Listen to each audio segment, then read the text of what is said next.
गांव में एक गरीब किसान की पत्नी चंपा रहती थी। उसकी माली हालत कुछ अच्छी नहीं थी। पास में थोड़ी सी ही जमीन थी जो उसने विजय सेठ से कम दामों पर खरीदी, लेकिन क्या फायदा, वो भी हमेशा सूखी बंजर पड़ी रहती। इसी वजह से उसका पति हमेशा शराब के नशे में धुत रहने लगा। एक दिन वो अपने जंगल के एक कोने में बैठी रो रही थी। तभी एक बैल वहाँ आ जाता है और उससे पूछता है, आप कौन हो और रो क्यों रही हो? अब क्या बताऊं, अपनी तो किस्मत ही फूटी हुई है।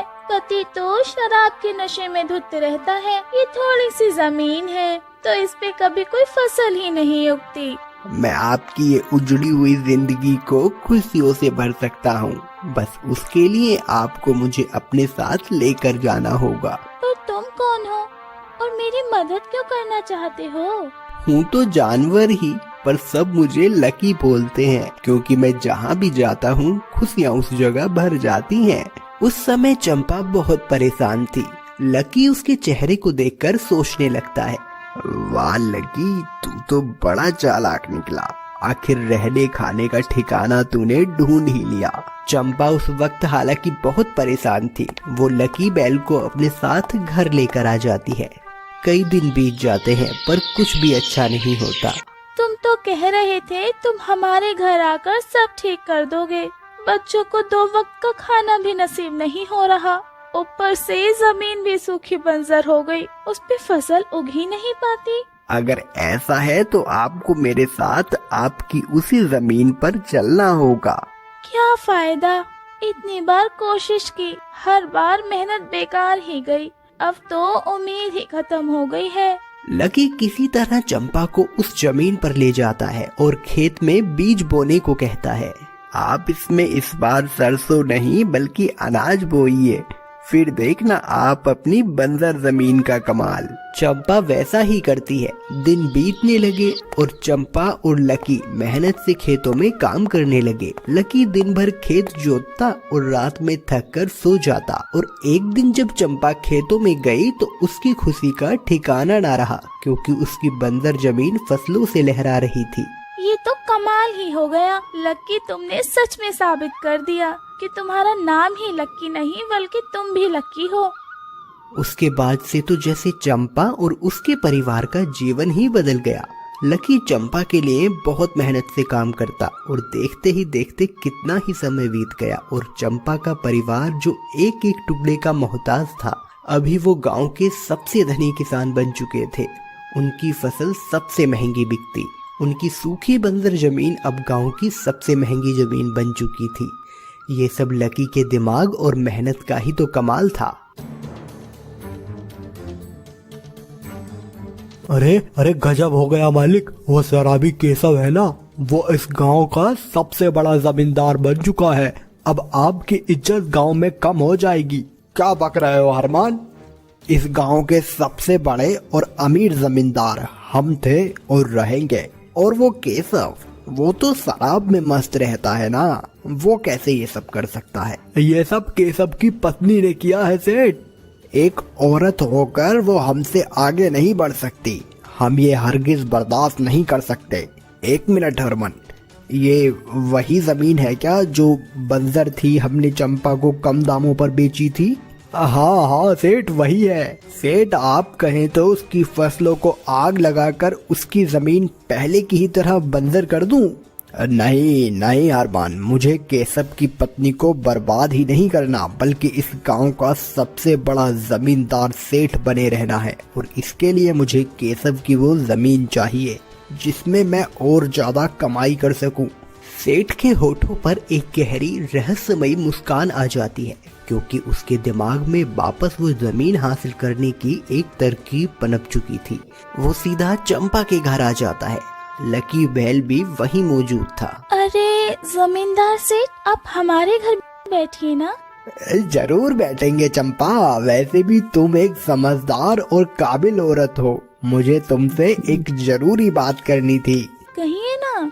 दरअसल वो जमीन जो हमने तुम्हें बेची थी, हमें वो जमीन वापस चाहिए। उसके बदले तुमने जितने पैसे दिए थे हम उसके डबल तुम्हें देंगे। आप हमारे साथ पहले ही धोखा कर चुके हैं सेठ। अच्छी खासी जमीन बोलकर बंजर जमीन हमें धोखे से बेच ली और अब वो जमीन हरी भरी हो गई तो हम आपको बेच दें, ये हरगिज नहीं करूँगी। सोच लो चंपा, ये तुम्हें भारी भी पड़ सकता है, क्योंकि वो जमीन तो मैं वापस लेकर ही रहूंगा। ये आदमी कुछ ठीक नहीं है, मालकिन को धमकी दे रहा है। मालिक तो नशे में धुत है, मुझे ही कुछ करना होगा। विजय सेठ चंपा को धमकी देकर चला जाता है और लकी चुपके से सेठ का पीछा करने लगता है। सेठ अपने घर में चला जाता है जहां पहले से हरमन मौजूद था। अरे हरमन, वो कागजात लाओ जो हमारी तिजोरी में रखे हैं उसी जमीन के। बिल्कुल, अभी लाया सेठ।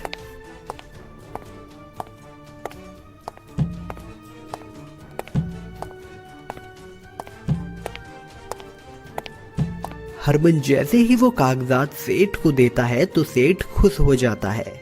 वैसे सेठ जी, ये किस चीज के कागजात हैं?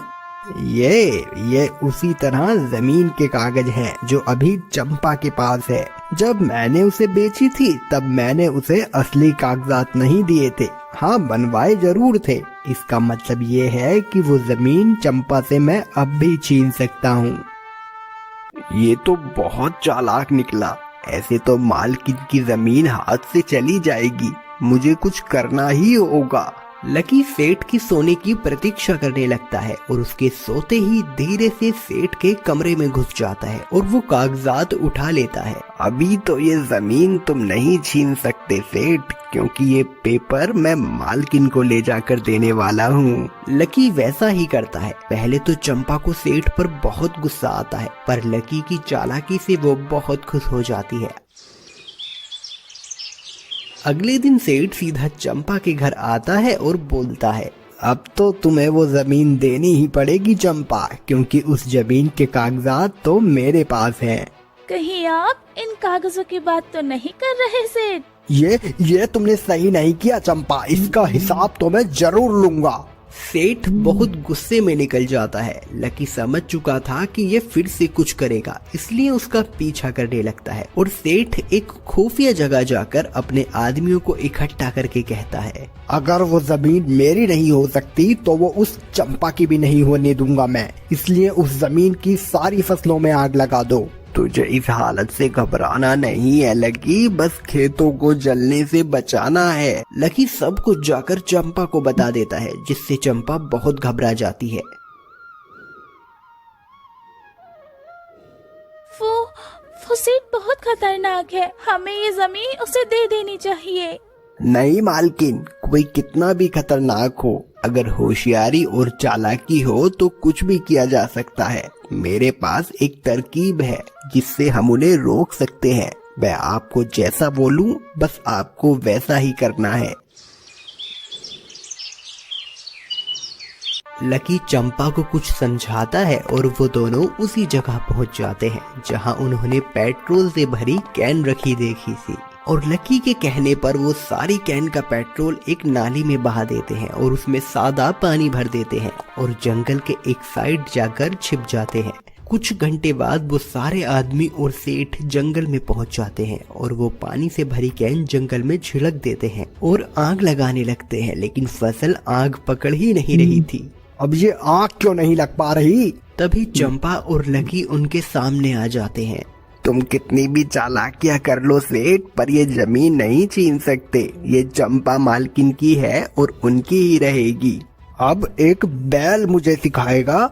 हाँ सेठ, तो मुझे अकेली कमजोर औरत समझता था ना कि इसका पति तो नशे में धुत रहता है, तो ये क्या ही कर लेगी। तो मेरे पास मेरे बच्चे जैसा ये लकी है जो कभी भी मेरे साथ गलत नहीं होने देगा। अच्छा, तो अब ये बैल तुझे मुझसे बचाएगा? अच्छा मजाक है। जिस बैल की तुम मजाक उड़ा रहे हो ना सेठ, ये वही है जिसने तुम्हारी सारी चालें बिगाड़ दी। चंपा कैन को पानी से भरना और जमीन के कागज वाली सारी कहानी सेठ को बताती है, जिसे सुनकर सेठ सुन्न रह जाता है। आज मैं समझ गया हूँ, कोई किसी से कम नहीं होता और ये बैल लकी सच में बहुत समझदार और चतुर है। आज के बाद मैं कभी तुम लोगों को परेशान नहीं कर